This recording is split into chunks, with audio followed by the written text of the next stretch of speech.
আসসালামু আলাইকুম। শুরু করছি আজকের গল্প প্রণয়বেলায় তোমার আগমন। লেখিকা জেরিন আক্তার। পর্ব ২। অধরা রুদ্রকে প্রথম দেখছে না। এর আগেও ফোনে দেখেছে। তবে রুদ্রর দিকে তাকাতেও ইচ্ছে করছে না। অভিমান রাগ জমে আছে অনেক। রুদ্র আর ওর কয়েক বছর আগে বিয়ে পড়িয়ে রাখে বাড়ির সবাই। অধরার বোধবুদ্ধি অতটাও হয়েছিল না। তবে বুঝ হবার পরে জানতে পারে এই রুদ্র ওর জন্যই বাড়ি ছেড়ে চলে গিয়েছে। এরপরে আর রুদ্রর প্রতি কোনো আগ্রহ দেখায়নি। এই মুহূর্তে রুদ্রর ঘোর কাটে আরমান নেওয়াজের ডাকে। তিনি রুদ্রকে রুমে গিয়ে ফ্রেশ হতে বললেন। অনেকটা জার্নি করে এসেছে। রুদ্র অধরার পানে আরেকবার তাকিয়ে চলে গেল। পরিচয়ে আসা যাক। মরহুম শাহাদত নেওয়াজের ৩ ছেলে। বড় ছেলে আরমান নেওয়াজ, স্ত্রী রুকাইয়া। তাদের ২ ছেলে, বড় ছেলে রুদ্র নেওয়াজ ৮ বছর যাবৎ বাহিরের দেশে ছিল। ছোট ছেলে আদ্র নেওয়াজ পড়াশোনা প্রায় শেষের দিকে। সাথে বড়দের সাথে পারিবারিক ব্যবসাও টুকটাক শিখছে। মেজ ছেলে আরিফ নেওয়াজ, স্ত্রী অনিমা। তাদের এক মেয়ে, অধরা নেওয়াজ। ইন্টার সেকেন্ড ইয়ারে উঠেছে। আর ছোট ছেলে আদনান নেওয়াজ, স্ত্রী নাজমা। তাদের এক মেয়ে সোহা নেওয়াজ। ইন্টার ফার্স্ট ইয়ারে পড়ছে। রুদ্র ফ্রেশ হয়ে নিচে এলে রুকাইয়া ছেলেকে খাবার টেবিলে বসিয়ে পরম যত্নে খাবার বেড়ে দিলেন। রুদ্রর মাথায় তখনও অধরার মুখটা ঘুরপাক খাচ্ছিল। এর মাঝে অধরা নিচে নেমে পানির বোতল নিয়ে আবার চলে গিয়েছে। কোনো কথাও বলেনি। রুদ্র খাবার খেয়ে বাহিরে বাগানের দিকে হাঁটতে গেল। হাঁটতে হাঁটতে একটা বন্ধুর সাথে কথা বল যে ভালোভাবেই এসেছে। এর অনেকক্ষণ পরে রুদ্র বাড়ির ভিতরে ঢুকে ড্রয়িং রুমে এসে বসল। একা একা খুব বোরিং লাগছিল, তার জন্য উঠে চলে গেল। যাওয়ার আগে মেঝো চাচি অনিমাকে বলে গেল কফি বানাতে। এসে খাবে। এদিকে অধরা পড়াশোনা শেষ করে নিচে এলো। সোহাও এলো। অনিমা অধরাকে ডেকে বললেন, অধরা এই কফিটা রুদ্রকে দিয়ে আয় তো। অধরা নাকমুখ কুঁচকে বলল, আমি যাব। সোহা আছে, সোহাকে বলো। সোহা মাথা নাড়িয়ে বলল, না মনি, আমি যাব না। তুমি অধরা আপুকেই পাঠাও। অধরা সোজা গলায় বলল, আমি যাব না। উনি কেমন না কেমন, হুট করে উনার সামনে কফি নিয়ে যাব কেমনে? অনিমা মেয়ের এই কথা শুনে কড়া গলায় বললেন, একসাথেই বড় হয়েছিস, এখন আবার কেমন না কেমন বলছিস কেন? কফিটা চুপচাপ নিয়ে দিয়ে আয়। আমার কিন্তু এত কথা পছন্দ না গি। অধরা কফির মগটা হাতে নিয়ে হনহন করে চলে গেল। সাথে সোহাকেও নিয়ে যেতে চাইল। কিন্তু সিঁড়ি দিয়ে রুকাইয়া নামতে নামতে সোহাকে আরেকটা কাজ দিয়ে বসলেন। সোহা আর যেতে পারল না। অধরা একাই গেল। রুদ্র রুমের সামনে এসে দরজায় হালকা চাপড় মেরে বলল, আসব? ভিতরে থেকে রুদ্র বলল, কে? অধরা গম্ভীর কণ্ঠে বলল, অধরা। আসব? রুদ্র ছোট্ট করে জবাব দিল, আয়। অধরা রুমে ঢুকল। রুদ্র লাগেজ খুলছিল। অধরা কফিটা সাইড টেবিলে রেখে চলে এলো। রুদ্র তাকিয়ে অধরাকে দেখতে পারল না। তার আগেই চলে গিয়েছে অধরা। অধরা নিজের রুমে এসে বিছানায় চুপটি করে বসল। খুব রাগ হচ্ছে। কেনই হবে না? রুদ্র ওকে হয়তো মনেই রাখেনি। রাখলে তো অন্তত একটা ভালোমন্দ কোনো কথা বলতে পারত। রাতের খাবার খাওয়ার সময় সবাই বসে আছে, শুধু অধরা বাদে। তারপর আর নিচেই নামেনি। সোহা ডেকে এসেছে, বলেছে পরে আসবে। এখন সবাই খাবার টেবিলে বসে আছে। আরিফ নেওয়াজ মেয়েকে পাশে না পেয়ে অনিমাকে বললেন, অধরা কোথায়? রুমে আছে বোধহয়। ওকে ডেকে নিয়ে এসো। যাচ্ছি। অনিমা চলে গেল। আরিফ নেওয়াজ সারাদিন যেখানেই থাকুক না কেন, রাতে মেয়ের সাথে একসাথে খেতে বসতে না পারলে সে পর্যন্ত খাবারই খান না। অনিমা মেয়েকে ডেকে নিয়ে এলেন। অধরা মুখটা ভার করে আছে। রুদ্র অধরার দিকে তাকাল। না চাইতেই চোখ থেমে গেল। হালকা করে গভীর শ্বাস ছেড়ে চোখ সরিয়ে নিল। ভেবেছিল হয়তো সাধারণ হবে, কিন্তু প্রথম দেখার পরে বলতে গেলে ভালো লেগে গিয়েছে। অধরা চুপচাপ এসে তার বাবার পাশের চেয়ারে বসল। এরপরে অধরা খাওয়া শুরু করলে আরিফ নেওয়াজও খাওয়া শুরু করলেন। এই মেয়েই তার সব। আল্লাহর কাছে অনেক চাওয়ার পরে এই মেয়েকে তিনি পেয়েছেন। তার সব শান্তি যেন এই মেয়ের কাছেই। অধরা খাবার খাওয়ার সময় 1 সেকেন্ডের জন্য রুদ্রর দিকে তাকায়নি। ছোটবেলা থেকেই বড্ড জেদ ওর। সেই জেদ এখনও আছে। যখন ঠিক করেছে রুদ্রর দিকে তাকাবে না, তার মানে তাকাবেই না। ওদিকে রুদ্র খাচ্ছিল আর থেকে থেকে অধরার দিকে তাকাচ্ছিল। রুদ্র খাবারটা শেষ করে রুমে এসে পড়ল। আদ্র আর সোহাকে ডেকে লাগেজ খুল। রুদ্র সোহাকে দিয়ে অধরাকে ডাকতে পাঠিয়েছিল। অধরা আসেনি, বলেছে পড়াশোনা আছে। রুদ্র ভাইবোনদের জন্য কিছু জিনিস এনেছে বলতে, আদ্রর জন্য ঘড়ি, পারফিউম, সোহার জন্য চকলেট, স্মার্ট ওয়াচ আরও অনেক কিছু। অধরার জন্যও একই জিনিস এনেছে। অধরা এখন আসেনি, পরে এলে ওকে ওর জিনিস দিয়ে দিবে। অন্যদিকে বাবা মা, চাচা চাচি সবার জন্য কিছু না কিছু এনেছে, সেগুলোও নিজেই দিতে গেল। জিনিসগুলো দিয়ে রুমে আসার পথে সামনে পড়ল অধরা। রুদ্রপথ আটকিয়ে দাঁড়িয়ে পকেটে হাত গুজে অধরাকে পা থেকে মাথা অবধি পরখ করল। মুখে ছিল কেমন একটা বাঁকা হাসি। অতঃপর অধরার পানে তাকিয়ে বলল, অধরা। হুমুঙ্ঘ। তো কি অবস্থা? ভালো। আপনার? ভালো। অধরা হাসার চেষ্টা করে বলল, হুম। যেতে দিন। রুদ্রস্বরে দাঁড়িয়ে বলল, ঠিক আছে যা। অধরা চলে গেল। যেতে যেতে বিড়বিড় করে বকতে লাগল, থং কত? এতক্ষণে জিজ্ঞাসা করছে কি অবস্থা। চোরের মতো চলে গিয়েছিল, এখন আবার বীরের মতো ভাব নিয়ে এসেছে। সেই তো আমার কাছে চোরি। ইচ্ছে করছে মাথাটা ধুম করে ফাটিয়ে দেই গি। রুদ্র অধরার যাওয়ার পানে তাকিয়ে হেসে ঘাড়ে হাত রেখে বিড়বিড় করে বলল, উফ, ওকে বিয়ে করব না বলে বড্ড আফসোস করে ফেললাম। এ তো ভালোই দেখতে। এখন বিয়ের কথা বলতে গেলেও তো কেস খেয়ে যাব। কি কপাল মাইরি। পরদিন সকালবেলা আরিফ নেওয়াজ ড্রয়িং রুমে বসেছিলেন। নাজিফা রেডি হয়ে ব্যাগপত্র গুছিয়ে নিচে নামলেন। তার স্বামী আদনান নেওয়াজ একটা কলেজে শিক্ষকতা করেন। 1 বছর ধরে এই শহর থেকে অন্য জায়গায় বদলি হয়েছেন। যার পরনাই নাজিফাও সেখানেই তার সাথে থাকেন। আরিফ নেওয়াজ নাজিফাকে বললেন, ভাবি এখনই রওনা হবেন? হুম। ভাইজান। রুকাইয়া আর অনিমা গাড়ি পর্যন্ত এগিয়ে দিলেন। আরেকদিকে আবার অনিমার আপন ছোট বোন নাজিফা। এর একটু পরেই আরমান আর আরিফ নেওয়াজ দুজনে চলে গেল অফিসে। আদ্র আজ বলেই দিয়েছে যাবে না। ভার্সিটি যাবে। আদ্র রেডিসেডি হয়ে নিচে এসে বসল। সকালের খাবার খায়নি। কাউকে তো দেখতেও পাচ্ছে না। এখন যে বেড়ে খাবে তাও অলসতা জাগছে। তাই হাই তুলে অধরাকে ডাক দিল, অধরা। অধরা। কই রে? মেজো আব্বু ডাকছে তোকে, নিচে আয় তো। ওর ডাক শুনে অধরা দৌড়ে রুম থেকে বের হল। সিঁড়ি দিয়ে নামতে নামতে দেখল ড্রয়িং রুমে ওর বাবা নেই। তাই গাল ফুলিয়ে বলল, কই আব্বু কই? চলে গিয়েছে গি। তুমি না বললে ডাকছে তাহলে কোথায়? খাবার টেবিলে গি। কি? আদ্র বলল, খাবার বেড়ে দে। খিদে পেয়েছে, ভার্সিটি যাব গু। অধরা ফোঁস করে শ্বাস ছেড়ে এগিয়ে এসে আদ্রর চুল টেনে সোজা গলায় বলল, পারব না।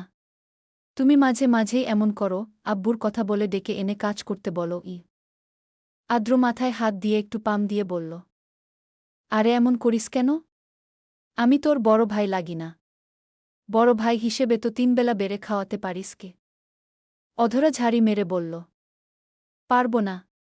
বিয়ে করে বুকে বলো, আমার এখন জামাইকে খাবার বেড়ে দেওয়ার সময়, তোমাকে না গি। রুদ্র সিঁড়ির উপরে দাঁড়িয়ে অধরার কথাগুলো শুনছে। হাসছেও। আদ্র চোখ ছোট ছোট করে বলল, এই তুই কি আমাকে অপমান করছিস? অধরা বলল, অপমান নয়, অপমানসকে। আদ্র সে কথায় পাত্তা না দিয়ে বলল, প্লিজ এইবারই শেষ। খেতে দে। পারব না আমি। এই সময় ভিতরে থেকে অনিমা অধরাকে ডেকে বললেন, অধরা, রুদ্র আর আদ্রকে খেতে দে। আমি এক্ষুনি আসছি। আদ্র উঠে দাঁড়িয়ে বলল, এবার শুনলি তো? ভাইয়াও আসছে। আয় এখন। অধরা এগিয়ে গেল। খাবার টেবিলে এসে আদ্রকে খেতে দিল। মিনিট 2 পরে রুদ্র এলো। কালো টি শার্ট আর কালো শর্ট প্যান্ট পরেছে। অধরা এক পলক তাকিয়ে বিনা বাক্যে খাবার বেড়ে দিয়ে আদ্রর পাশে বসল। রুদ্র অধরার দিকে তাকাল। আবার থেকে থেকে ওর প্লেটের দিকে তাকাল। আদ্র ঝটপট খাওয়া শেষ করে উঠে দাঁড়িয়ে অধরাকে বলল, এই তোর আজকেও পরীক্ষা আছে? হুমুঙ্ঘ। ঠিক আছে, আনতে যাব, দাঁড়িয়ে থাকিস গু। অধরা ফট করে কি যেন ভেবে বলল, না ভাইয়া যেও না গে। আদ্র পেছন ফিরে বলল, কেন, কি সমস্যা?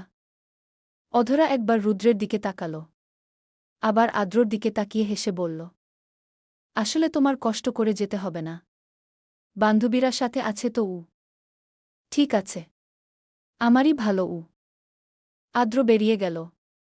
রুদ্র অধরার মুখপানে তাকাল। এতক্ষণ যাবৎ কিছু বলেনি, তবে এখন না বলেও থাকতে পারছে না। বলল, এখনও কি ইলিশ মাছ বেছে খেতে পারিস না? অধরা রুদ্রর দিকে তাকিয়ে আবার মাথা নিচু করে বলল, হুমুঙ্ঘ। এমন সময় রুকাইয়া আর অনিমা এলেন। রুকাইয়া এগিয়ে এসে অধরার পাশে দাঁড়ালেন। এরপরে প্লেটটা নিজের দিকে নিয়ে ইলিশ মাছটা বেছে দিয়ে বললেন, এখন ঝটপট খেয়ে নে কি। অনিমা কিচেনে ঢুকতে ঢুকতে বললেন, এই মেয়ের বিয়ের বয়স হয়ে গিয়েছে, কিন্তু মাছের কাঁটাই বাঁচতে পারে না। বলি, বাড়ির লোক কতদিন বেছে বেছে খাওয়াবে? অধরার মেজাজ কেমন বিগড়ে গেল। খাওয়া রেখে উঠে দাঁড়িয়ে মুখের উপরে বলে দিল, তোমাকে কি বেছে দিতে বলেছি? যার সাথে বিয়ে হবে সেই দিবে, আর না হলে আব্বু গিয়ে বেছে দিয়ে আসবে। খাবই না। তোমার মাছ তুমি নিয়ে পুকুরে ছেড়ে আসো গ। বলেই ধূপধাপ পা ফেলে উপরে চলে গেল। রুদ্র নির্বাক হয়ে তাকিয়ে রইল। অধরার কথাগুলো শুনে নিজেই হেসে উঠল। এরপরে রুদ্র খাওয়া শেষ করে উপরে চলে এল। রুমে এসে লাগেজ খুলে অধরার জন্য আনা জিনিসগুলো বের করল। এরপরে সেগুলো নিয়ে রুম থেকে বের হয়ে হাঁটা দিল অধরার রুমের দিকে। অধরা মুখ ফুলিয়ে বিছানায় বসেছিল। রুদ্র এসে দরজায় টোকা দিল। দরজা খোলাই আছে। তবুও রুদ্র ঢুকল না। অধরা রাগী কণ্ঠে বলল, কে? রুদ্র। অধরা উঠে দাঁড়াল। দরজা খুলে বলল, ওহ, ভিতরে আসুন। কিছু বলবেন? হুমুঙ্ঘ। রুদ্র রুমে ঢুকল। অধরার দিকে জিনিসগুলো দিয়ে বলল, এগুলো তোর জন্য এনেছি গু। অধরা রুদ্রর থেকে জিনিসগুলো নিয়ে বিছানায় রাখল। রুদ্রকে যতটা খারাপ গুরুগম্ভীর ভেবেছিল অতটাও খারাপ মনে হচ্ছে না। অধরা রুদ্রর দিকে তাকিয়ে বলল, বসুন। না, বসব না। তোর না একটু পরে পরীক্ষা, পড়তে বস তাহলে। আমি যাই উ। অধরা মাথা নাড়াল। রুদ্র দরজার দিকে পা বাড়াতেই অধরা হাত উঠিয়ে কিছু একটা বলার জন্য প্রস্তুত হল। রুদ্র অমনি ঘাড় ঘুরিয়ে অধরার দিকে তাকাল। বলল, কিছু বলবি? অধরা ইতস্তত কণ্ঠে বলল, থ্যাংক ইউ গে। রুদ্র হালকা হেসে বলল, ওয়েলকাম গে। রুদ্র রুম থেকে বের হয়ে এল। যেতে যেতে নিজে কি কারণে খুশি হল বলতে পারল না। অধরা রুদ্রর দেওয়া চকলেটগুলো খেতে খেতে পড়তে বসল। পড়াশোনা শেষ করে উঠে শাওয়ার নিয়ে এল। পরে আর সময় পাবে না। চুলগুলো ব্রাশ করে চলে গেল ছাদে। ছাদে তখন কেউ ছিল না। অধরা একটা কোণে গিয়ে দাঁড়াল। কিছুক্ষণ একধানে দূরে তাকিয়ে কিছু একটা ভাবল। সেদিন বিয়ে থেকে পালিয়ে আসার পরে সবাই মিলে যে রুদ্রকে আসতে বাধ্য করেছে এটা আর ওর অজানা নয়। ও এও ভাবল রুদ্র তাহলে সবার কথাতেই এসেছে, নিজে থেকে আসেনি। আর সেখানে ভালোবাসা। যদি রুদ্রর একটু টান থাকত তাহলে কারোর বলাতে আসত না, নিজে নিজেই আসত। অধরার মনটা খারাপ হয়ে গেল। মুখটাও অজানা কারণে গুটিয়ে নিল। ভাবল রুদ্র হয়তো ওকে নিয়ে ভাবেইনি। আবার এও ভাবল রুদ্র হয়তো পড়াশোনা নিয়ে ব্যস্ত ছিল, তাই হয়তো ভাবার সময় পায়নি। অধরা কথাগুলো ভেবে রুমে চলে এল। পরীক্ষার সময়ও হয়ে আসছে, তাই কলেজ ড্রেস বের করে রেডি হয়ে বের হল। রুদ্র নিচেই বসেছিল। অধরা নিচে নেমে রুদ্রকে দেখে এরপরে হাই তুলে ওর মাকে ডাকল। অনিমা ভিতরের রুম থেকে বের হলেন। অধরা বলল, আম্মু গেলাম গু। তিনি অধরার কাছে আসতে আসতে বললেন, এই খেয়ে যাবি না? না আম্মু, দেরি হয়ে যাবে গু। কোনো দেরি হবে না, এখানে এসে বস। না আম্মু, পরে। এখন যাই উ। অধরা চলে যাবে ঠিক তখন রুদ্র উঠে দাঁড়িয়ে কড়া কণ্ঠে ডেকে উঠল, এই এদিকে আয়। অধরা কপাল কুঁচকে এগিয়ে এল। রুদ্র আদেশ করে বলল, টেবিলে বস। না, এখন খেতে গেলে দেরি হয়ে যাবে গু। রুদ্র আগের ন্যায় বলল, তোকে বসতে বলেছি গু।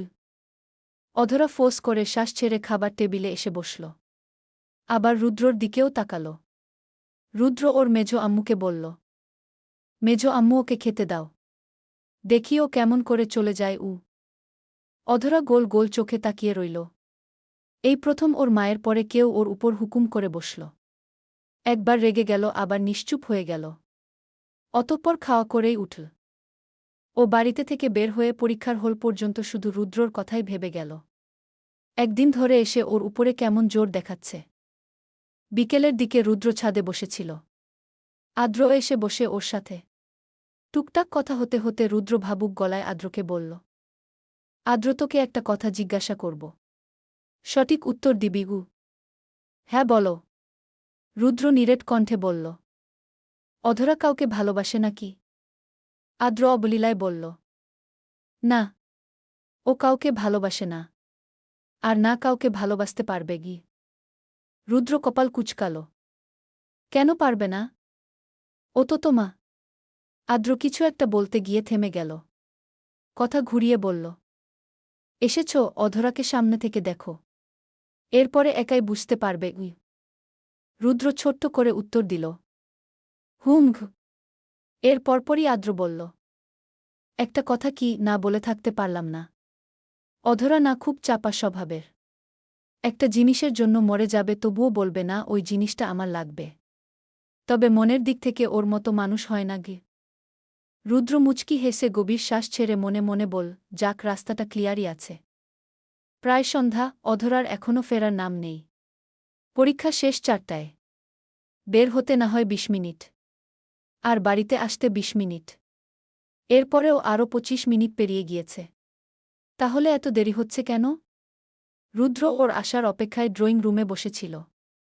আরমান নেওয়াজ আর আরিফ নেওয়াজ অফিসে থেকে ফিরে বাড়িতে ঢুকলেন। অনিমা এগিয়ে গিয়ে আরিফ নেওয়াজকে বললেন, শুনছেন, অধরা এখনও বাড়ি ফিরেনি। একটু এগিয়ে যেয়ে দেখুন তো গু। রুদ্র মনে মনে বলল, আমাকে বললে কি হতো, আমি গিয়ে নিয়ে আসতাম। অধরা ফিরেনি শুনে আরিফ নেওয়াজের মুখে চিন্তার ছাপ। জিজ্ঞাসু দৃষ্টিতে তাকিয়ে বললেন, এখনও আসেনি? না গি। ঠিক আছে, দেখছি। আরিফ নেওয়াজ চলে গেলেন। ড্রাইভারকে গাড়ি নিয়ে আসতে বলে গেট অবধি যেতেই দেখলেন অধরা এসেছে। আরিফ নেওয়াজ ড্রাইভারকে চলে যেতে বললেন। অধরা এগিয়ে এসে চোখ দুটো ছোট ছোট করে বলল, আব্বু, সরি, আজকে দেরি করে ফেলেছি।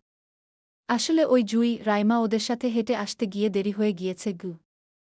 আরিফ নেওয়াজ মলিন হেসে বললেন, এবার ভিতরে চলো, সন্ধ্যা হচ্ছে গু। অধরা বাড়িতে ঢুকতেই অনিমা জিজ্ঞাসা করলেন, এত দেরি হলো কেন? অধরার এখন এই প্রশ্নের উত্তর দেওয়ার ইচ্ছে করছে না। অনেক ক্লান্ত, তাই এক কথায় বলল, জানি না ঘু। অনিমা কিছু বলবে ঠিক তখন তাকে থামিয়ে দিলেন আরিফ নেওয়াজ। মেয়ের উপরে বকাঝকা তো দূরে থাক, কোনো উঁচু গলায় কথাও তার যেন সহ্য হয় না। তবে যখন বাড়িতে থাকেন না তখন তো অনিমাকে আটকাতে পারেন না। তাই যতক্ষণ বাড়িতে থাকেন মেয়েকে কোনো বকাঝকা করতে দেন না। আর অনিমা মেয়েকে একটু শাসনের উপরেই রাখেন। অধরা গেল সিঁড়ির দিকে। আবার আপনা আপনি ড্রয়িং রুমটায় নজর বুলাল রুদ্রকে দেখতে। কিন্তু ও ছিল না। গভীর শ্বাস ছেড়ে উপরে এল। এরপরে নিজের রুমে ঢুকতে গিয়ে আবার কি মনে করে রুদ্র রুমের সামনে এসে উকি দিল। রুদ্র আর ওর রুমটা পাশাপাশি। রুদ্র আদ্রর রুম থেকে নিজের রুমেই ফিরছিল। অধরাকে পেছনে থেকে ডেকে বলল, কিরে, তুই ওদিকে কোথায় যাচ্ছিস? অধরা ছিটকে উঠে পেছন ফিরল। আমতা আমতা করে বলল, ওই আসলে এদিকে সোহার রুমে যাচ্ছিলাম গ। ওহ, তো পরীক্ষা কেমন দিলি? ভালো। ওহ, তাহলে রুমে গিয়ে ফ্রেশ হয়ে নে কি। অধরা চলে এলো নিজের ঘরে। কলেজ ড্রেসটা চেঞ্জ করে ফ্রেশ হয়ে নিল। কালকে পরীক্ষা নেই, তাই একটু হালকা হালকা লাগছে। আজকে আর এই বইটি খুলেও দেখবে না। এই সময় রুমে এলো সোহা।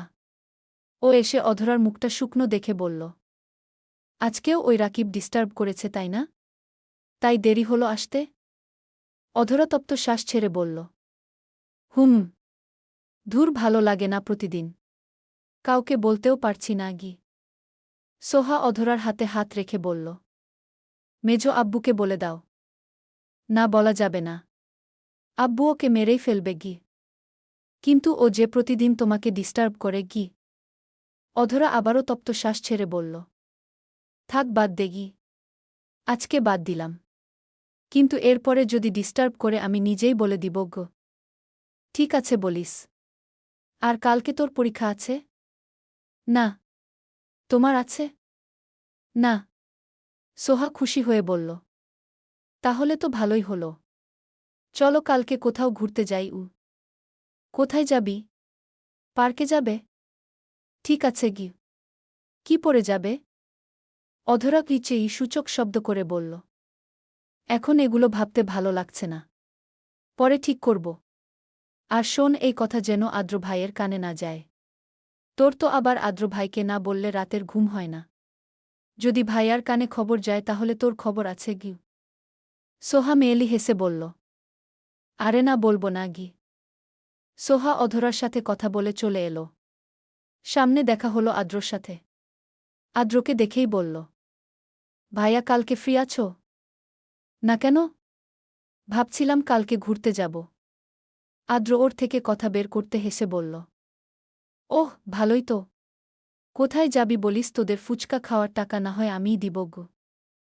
সোহা অনায়াসেই বলে উঠল, বড় আব্বুদের অফিসে যাওয়ার পথে যে একটা পার্ক আছে না, সেখানেই যাব গো। আদ্র ভ্রু উঠিয়ে বলল, ভালোই। কালকে যাওয়ার আগে দেখা করে যাস। আর টাকা নিয়ে যাস। ঠিক আছে গি। সোহা চলে যেতেই আদ্র বিড়বিড় করে বল, আসিস? 1 টাকাও দিব না। কোথায় যাবি এটা জানার দরকার ছিল, তাই পাম দিলাম। আর এই আদ্র ফুচকা খেতে টাকা দিবে? অসম্ভব। অধরা রাতের খাবার খেয়ে রুমে এসে একটু বিশ্রাম নিয়ে আবারও ড্রয়িং রুমে এলো। রুকাইয়া আর অনিমা রান্নাঘরে কাজ করছিল। অধরা পড়ালেখা বাদ দিয়ে এখন আরাম করে বসে টিভি দেখবে। এই পড়ালেখা করতে করতে টিভি দেখারই সময় হয় না। ও এক সময় ভাবে পড়ালেখা ছাড়া যদি জীবন হতো কতই না ভালো হতো। ছোট থেকে বাবার কথামতো সব ক্লাসে টপার হয়ে এসেছে। সেই স্থানটাকে ধরে রাখতেই এত কষ্ট। না হলে এই পড়ালেখা ও করত না। ভাবতে ভাবতে সোহাও এসে বসল। দুজনে একটা ভুতুরে সিনেমা দেখতে শুরু করল। অধরা ভূতে বিশ্বাস করে না। তবে সোহা খুব ভয় পায়। সোহা অধরাকে জাপটে ধরে দেখছে। রুদ্র সিঁড়ির উপরে থেকে অধরাকে দেখছে। অধরার ভাবভঙ্গি দেখে বুকে হাত গুজে মুচকি হাসছে। মিনিট 5 পরে ও নামল। ওদের সামনে থেকে রিমোটটা নিয়ে টিভি বন্ধ করল। অধরা কিছু বলার আগেই রুদ্র বলল, তোদের দুটোর পড়ালেখা নেই? পরীক্ষা না চলছে তাহলে টিভি দেখছিস কেন? অধরা বলল, কালকে আমাদের পরীক্ষা নেই, তাই টিভি দেখছি গু। রুদ্র পকেটে হাত গুজে বলল, কোথাও কি পড়তে যাস? উত্তরে অধরা বলল, হুম, কোচিং করি গি। রুদ্র গম্ভীর কণ্ঠে বলল, কালকে থেকে কোচিং বাদ। সকাল বিকেল আমার কাছে পড়বি। দুটোকেই বললাম ঘে। রান্নাঘর থেকে অনিমা বললেন, রুদ্র, এবার একটা ভালো কথা বলেছিস। বাহিরে পড়তে যেতে হবে না। তুইই পড়াস্ক। অধরা তার মায়ের দিকে তাকিয়ে বলতে গেল, কিন্তু আম্মু।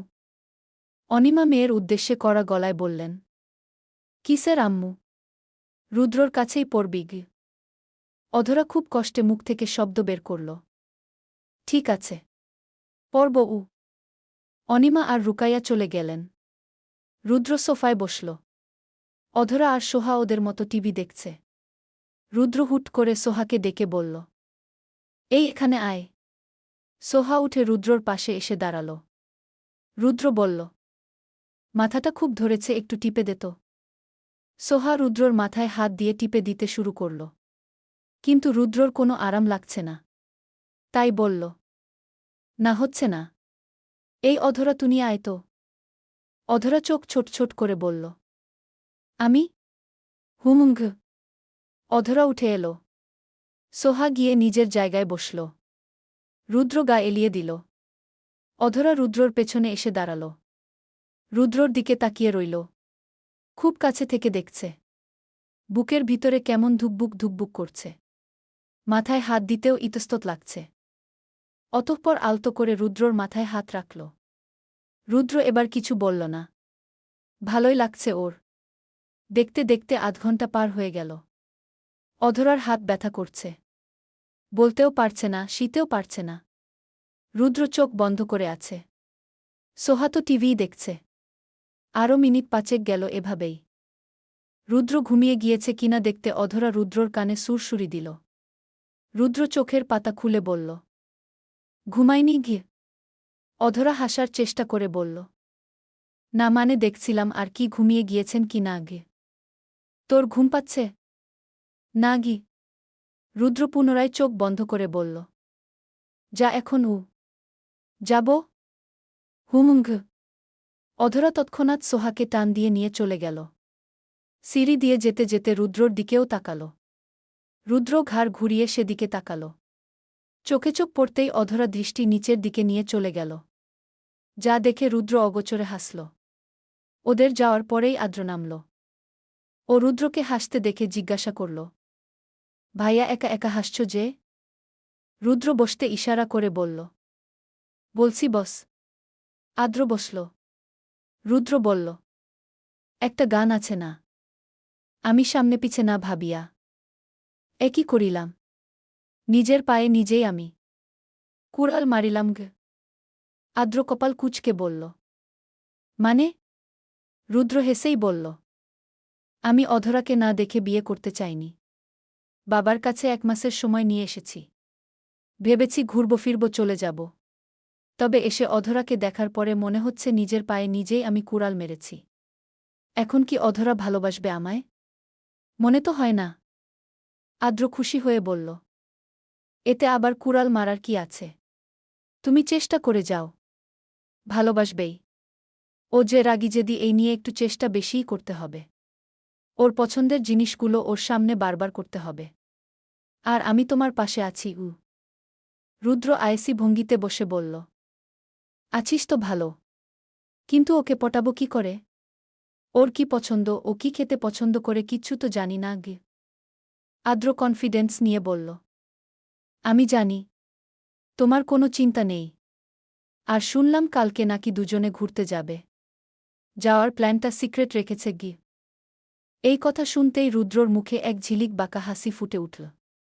বলল, ওরা ওদের প্ল্যানটা সিক্রেট রাখুক, আর আমারটা আমি সিক্রেট রাখব। সকাল সকাল অধরার ঘুম ভাঙল সোহার ডাকে। রুমের দরজা ধাক্কাচ্ছে। সোহার এই দরজা ধাক্কানোর শব্দে ওর ঘুমটা ফুরুত করে উড়ে গেল। বিরক্তি নিয়ে উঠে বিছানায় থেকে নেমে দরজা খুলে দিল। আর বলল, সকাল সকাল গরুর মতো চিল্লাচিল্লি করছিস কেন? আপু, রাতে ভাইয়া বল না যে আমাদের পড়াবে। ভাইয়াই ডেকেছে। বই খাতা নিয়ে তার রুমে যেতে বলেছে গি। অধরা রুমে ফিরে এসে বলল, ধুর, আজকের দিনটা বন্ধ পেয়েছি, তাও আবার পড়তে হবে। পড়ব না গি। পড়বে না? না গি। সোহা অধরাকে রাজি করাতে পারল না। পরিশেষে নিজেই পড়তে চলে গেল। অধরা ফ্রেশ হয়ে এসে রুম থেকে বেরিয়ে গেল। ও রুদ্রর কাছে পড়বেই না। ওদিকে রুদ্র আজ জোর করল না। ওরও মুড নেই পড়ানোর। তখন না ভেবেই বলে দিয়েছিল পড়াবে। আর তার মধ্যে অধরাও আসেনি। পড়ানোর কোনো ইচ্ছেই জাগছে না। অধরা ড্রয়িং রুমে এসে পা রাখতেই আরিফ নেওয়াজ ডাকলেন। অধরা তার কাছে গিয়ে বসল। বাবা মেয়ে কথা বলতে শুরু করল। বলতে গেলে গল্পই করছে। এমন সময় এলেন আরমান নেওয়াজ। তিনি অধরার পাশে বসে বললেন, তুমি একটু তোমার আম্মু আর বড় আম্মুকে পাঠিয়ে দাও, বলো যে জরুরি কথা আছে গিউ। অধরা উঠে চলে গেল। অতঃপর ওর মাকে আর বড় আম্মুকে বল নিচে যেতে, কথা বলবে। রুকাইয়া আর অনিমা নিচে এলেন। অধরা চলে গেল রুদ্রর রুমের দিকে দেখতে যে সোহাকে কেমন পড়াচ্ছে। দরজার সামনে এসে দেখল সোহা ভালোই পড়ছে। রুদ্র অধরার উপস্থিতি বুঝতে পেরে ঘাড় ঘুরিয়ে বলল, এদিকে আয়। অধরা এগিয়ে গেল। রুদ্র সোহাকে বলল, আজকের মতো এই পর্যন্তই, আবার সন্ধ্যায় যাও। ঠিক আছে গি। সোহা চলে গেল। অধরা দরজার কাছে 2 হাত পেছনে দিয়ে দাঁড়িয়ে আছে। রুদ্র বলল। এখানে আয়। অধরা এগিয়ে গেল। রুদ্র গম্ভীর কণ্ঠে বলল। শুনলাম আজকে ঘুরতে যাবি? আপনাকে কে বলল? সোহাই। হুম। ঘুরতে যাব ভেবেছি। অধরা মনে মনে সোহাকে বকল। শয়তান কোথাকার। এরপরে আর কিচ্ছু বলব না। একটা কথাও পেটের মধ্যে রাখতে পারে না। শুধু এই রুম থেকে বের হতে পারলে হয়। তোর খবর আছে? রুদ্র জিজ্ঞাসা করল। সাথে কে যাবে? অধরা কাঁধ ঝাড়া দিয়ে বলল। সাথে আবার কে যাবে? আমরা দুজনই যাব। রুদ্রর থেকে কোনো কথা আসার আগেই অধরা বলল। আচ্ছা ভাইয়া, আজকে আমাদের সাথে ঘুরতে যাবেন? একটা পার্কে যাব। আপনাকেও ঘুরে ঘুরে দেখাব। রুদ্র কিছু একটা ভাবল। এই সুযোগ হাতছাড়া করতে চাচ্ছে না। সাথে সাথে উত্তর দিল। ঠিক আছে। কখন যাবি? রুদ্রর সম্মতিতে অধরার মুখটা ছোট হয়ে গেল। ভেবেছিল রুদ্রকে বললে হয়তো যেতে চাইবে না। কিন্তু যাওয়ার জন্য রাজি হয়ে গিয়েছে। আর তাছাড়া অধরার তেমন কোনো সমস্যা নেই। ও বলল। বিকেল ৩টায় যাব। আর আজকে পড়তে এলি না কেন? অধরা হাসার চেষ্টা করে বলল। সন্ধ্যা থেকে আসব। ওকে। এখন আসি। যাও। অধরা চলে এলো। রুদ্র একটু খুশিই হল। ওকেই চেষ্টা করতে হবে। চেষ্টা ছাড়া হবে না। এখন রুদ্রর একটা কাজই বেশি জরুরি, সেটা হলো মন খোলাসা করে ওর সাথে মিশতে হবে। তাহলেই ওর মনে ভালোবাসা তৈরি করা সম্ভব হবে। রুদ্রর মাথায় একটা প্রশ্ন ঘুরপাক খাচ্ছে। ও কি পারবে এই রাগী জেদি মেয়েটার মনে ভালোবাসা তৈরি করতে? ওকে এই ১ মাসে পারতেই হবে। বিকেলের দিকে অধরা আর সোহা ম্যাচিং থ্রিপিস পরল। মেরুন রঙের জর্জেট থ্রিপিস। এর আগে দুজনেই ঘুরে ঘুরে অনিমার থেকে যাওয়ার অনুমতি নিয়েছে। ওদের যেতে দিতে চায়নি। যখন শুনেছে যে রুদ্র সাথে যাবে, তখন আর না করেনি। অধরা আর সোহা রেডি হয়ে নিচে এলো। রুদ্র প্রথমে অধরাকেই দেখল। থ্রিপিস পরেছে। আর কোমর পর্যন্ত চুলগুলো বিনুনি করা। চোখে কাজল আর হালকা লিপস্টিক। ও এই অবস্থাতে যাবে ভেবেই রুদ্রর মাথা গরম হয়ে গেল। আগে কিভাবে গিয়েছে না গিয়েছে সেটা ওর ব্যাপার ছিল। তখন রুদ্র ছিল না। এখন তো রুদ্র আছে। রুদ্র চায় ও ব্যতীত অধরার সৌন্দর্য কেউ দেখতে পারবে না। অতঃপর বলল। তোরা রেডি? সোহা উত্তর দিল, হুম। রুদ্র একটু রেগে গিয়েই বলল। তোরা এই ড্রেস পরে যাবি? তোদের বোরখা নেই? সোহা বলল। আমার আছে। রুদ্র ভ্রু কুঁচকে অধরাকে বলল। তোর বোরখা আছে? না। কেন? অধরা স্পষ্ট কণ্ঠে বলল। বোরখা পরি না তাই নেই। রুদ্র ধমক দিয়ে বলল। চুপ। বোরখা নেই মানে কি? মেয়ে মানুষ বাহিরে গেলে বোরখা পরে যেতে হয়, সেটুকু সেন্স নেই? অধরা ফ্যাল ফ্যাল করে তাকিয়ে রইল। ও তো শতবার বাহিরে গিয়েছে। কই বোরখার কথা তো কেউ বলেনি। আর এই লোক ২ দিন ধরে এসে ওকে কত হুকুম করছে। আবার বলছে বোরখা পরতে। এর মাঝে এলেন অনিমা। সে তো মেয়েকে শাসনেই রাখেন, তার উপরে আবার রুদ্র একটু পথটা ক্লিয়ার করেই দিচ্ছে। তিনি এসে সামনে দাঁড়াতেই রুদ্র তাকে কিছু বলার সুযোগ না দিয়ে কাট কাট গলায় বলল। আজকে এভাবেই চল। এরপরে দেখব তোরা বোরখা ছাড়া কিভাবে যাস কি। কথাটা বলেই রুদ্র সদর দরজার দিকে চলে গেল। অধরা রেগে গিয়ে বলেই দিল। পারলে বোরখা কিনে দিও, তখন পরব। নিজে কিনে পরতে পারব না। অনিমা মেয়েকে বললেন। রেগে যাচ্ছিস কেন? ভালো কথাই তো বলেছে। এই কথা শুনে অধরা সোহাকে নিয়ে গট গট করে বেরিয়ে গেল। রুদ্র গাড়ির কাছে এসে দাঁড়িয়ে আছে। ওরা দুজনও এলো। রুদ্র গাড়িতে উঠল। অধরা যেই ব্যাকসিটের দরজা খুলতে যাবে ঠিক তখন রুদ্র বলল। অধরা সামনে আয়। অধরা কিছু বলতে গিয়েও থেমে গেল। সোহা মিনমিন করে বলল। আপু, তুমি সামনে গেলে আমি কি পেছনে একাই বসব? অধরা বিড়বিড় করে বলল। না, ভাইয়ার কোলে গিয়ে বসক। সোহা অধরার কাঁধে চাপড় মারল। অধরা গাড়িতে উঠে বসল। ওরা একটা পার্কে এলো। খুব একটা লোক হয় না বলে এখানেই ওরা ঘুরতে আসে। কোনো কোলাহল নেই। বিশাল একটা মাঠ। কয়েকটা কাপল এসে বসে আছে, আবার কত বন্ধুরা মিলে আড্ডা দিচ্ছে। ওরা দুই বোন আগে আগে যাচ্ছে, রুদ্র পেছন পেছন। অধরা আর সোহা একটা জায়গায় দাঁড়িয়ে ফুচকা খাওয়া শুরু করল। রুদ্রকে খেতে বল, কিন্তু ও খেল না। খাওয়া শেষ করে অধরা সাইড ব্যাগ থেকে যেই টাকা বের করবে ঠিক তখনই রুদ্র 2 কদম এগিয়ে এসে বলল, আমি দিচ্ছি গু। অধরা না করল না। ভালোই হলো, টাকা বেঁচে গেল। ও পিছিয়ে এলো। রুদ্র টাকা দিল। ওরা আবার হাঁটা শুরু করল। সোহা পেছনে ছিল। অধরা রুদ্রর সাথে যাচ্ছিল আর আশেপাশের প্রকৃতি দেখাচ্ছিল। রুদ্র অধরার স্নিগ্ধ মুখশ্রীর পানে তাকিয়ে রইল কিছুক্ষণ। এক এক সময় ও নরম, এক এক সময় রাগী, আবার এক এক সময় মায়াবী, আবার এক এক সময় বোঝদার। রুদ্রকে এক ধ্যানে তাকিয়ে থাকতে দেখে অধরা ওর মুখের সামনে হাত নাড়াল আর বলল, কি হলো কি? ধ্যানে পড়ে গেলেন নাকি? রুদ্র মাথা নাড়াল, না কিছু না, চল। একটু পরে অধরা ওর ফোনটা বের করে সোহাকে দিয়ে বলল ছবি তুলে দিতে। সোহা ফোনটা নিয়ে ছবি তুলে দিতে লাগল। দুজনে আবার একসাথে সেলফিও নিল। রুদ্র পাশে দাঁড়িয়ে অধরাকে দেখে যাচ্ছিল। একটা সময় অধরা অন্যদিকে তাকিয়ে দাঁড়িয়েছিল, যা রুদ্রর কাছে অসম্ভব ভালো লেগেছিল। ও নিজের ফোনটা বের করে অধরার অগোচরে একটা ছবি তুলল।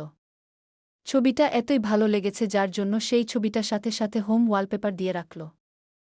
এরপরে রুদ্র এগিয়ে গেল। হুট করে একটা ছেলে, অধরার ক্লাসমেট জয়, পাশ থেকে অধরাকে বলল, কি রে, তোর পাশেরটা কে?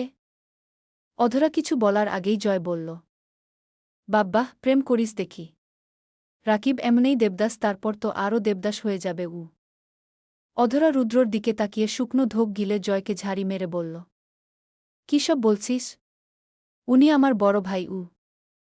জয় সঙ্গে সঙ্গে কানে হাত দিয়ে বলল, শরীরে বুঝতে পারিনি। ভাইয়া শরীগু। রুদ্র তৎক্ষণাৎ অধরাকে জিজ্ঞাসা করল, রাকিবটা কে রে? অধরা আমতা আমতা করে বলল, কোনো রাকিব। রুদ্র তীক্ষ্ণ দৃষ্টিতে তাকিয়ে বলল, ওই ছেলে যে বলে গেল গু। অধরা মলিন হেসে কথা ঘুরিয়ে বলল, আসলে ওরা এমন করেই মজা করে। রাকিব ও আমাদের কলেজের। ওরা ওকে নিয়েই মজা করে কি? রুদ্রর বিশ্বাস হল না। অধরাও হাঁটা দিল সোহার দিকে। রুদ্রর মেজাজ চরম খারাপ হয়ে উঠল। যে পর্যন্ত এর কোনো সঠিক উত্তর না পাচ্ছে সে পর্যন্ত ওর শান্তি হচ্ছে না। না না, এত উত্তেজিত হওয়া যাবে না। ওকে ঠান্ডা মাথায় বের করতে হবে রাকিবকে। অধরা আর ঘুরতে চাইল না। এই রাকিবের কথা শুনে মেজাজ খারাপ হয়ে গিয়েছে। রুদ্রকে বলল এখন চলে যাবে। রুদ্র ওদের নিয়ে পুনরায় গাড়ির কাছে ফিরে এলো। সেই থেকে অধরা বেশি কথা বলছে না। এবার সোহার সাথে ব্যাক সিটে বসেছে। রুদ্র থেকে থেকে লুকিং গ্লাসে অধরাকে দেখছে। অধরা সেটা খেয়াল না করলেও সোহা খেয়াল করেছে। ওরা ভালোই ভালোই ফিরে এলো বাড়িতে। অধরা আর সোহা যে যার যার মতো চলে গেল। রুদ্র ড্রয়িং রুমে বসে রইল। সোফায় গা এলিয়ে দিয়ে কিছু একটা ভাবতে লাগল। কিচেনে থেকে রুকাইয়া বললেন, কফি খাবে নাকি? রুদ্র না করল। এখন কিছু খাবে না। রুদ্রর এই মুহূর্তে চট করে মনে পড়ল অধরার কথাটা। তখন রেগে গিয়ে বলেছিল বোরখা নিজে কিনে পরবে না, ওকেই কিনে দিতে বলেছিল। রুদ্র উঠে গাড়ির চাবিটা নিয়ে বের হয়ে গেল অধরার জন্য বোরখা কিনতে। কল দিয়ে আদ্রকেও বের হতে বলল। ও মিনিট 5 পরেই এলো। তবে আদ্রকে বলেনি যে অধরার জন্য বোরখা কিনতে যাবে। রুদ্র একটা শপিং মলে এলো। বোরখার কর্নারে গিয়ে কিছুক্ষণ দাঁড়িয়ে রইল। অনেক বোরখার কালেকশন। এখানে থেকে কোনটা নিবে? আর অধরাই বা কোনটা পরতে কমফোর্টেবল করবে? আদ্র শেষমেশ জিজ্ঞাসা করল, ভাইয়া কার জন্য বোরখা কিনবে? অধরার জন্য উ। কি? ও তো বোরখা পরে না গি।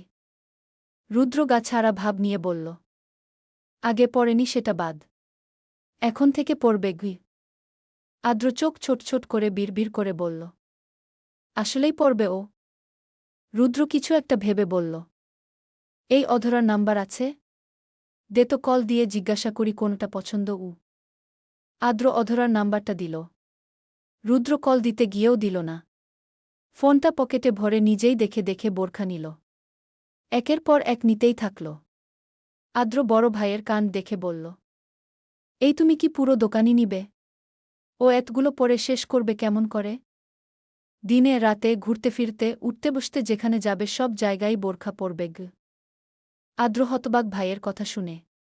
শেষে এসে বিল গিয়ে ঠেকল ৪৩,০০০-এ। রুদ্র বিল দিয়ে বোরখাগুলোর ব্যাগ নিয়ে গাড়ির কাছে এল।